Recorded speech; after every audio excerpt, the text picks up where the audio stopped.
So Sarah and I wanted to show you the difference. So this is the standard PCB out of an iPhone up until iPhone 8 Plus.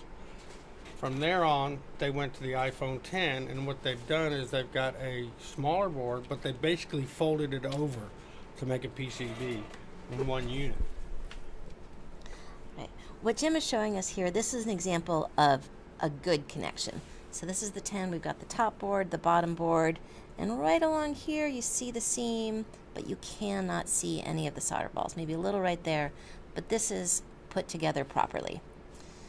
Versus, there we go.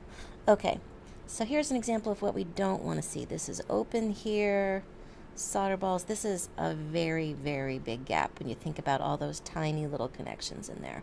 I'll rotate it around for you, Sarah. See the other side too. You can see the same thing there. Yep, same thing. They've left us some extra solder here.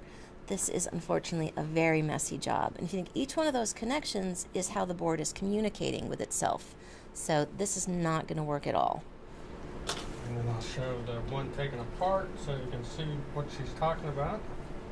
So this is the bottom half of the board. Go ahead, Sarah. So you're steady. Yep. So each one of these needs to line up exactly with the one on the other board.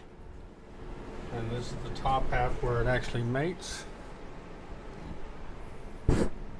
So all of these solder balls need to be remade, and they need to be the exact size. If this one's big and that one's small, they're not going to make the proper connection.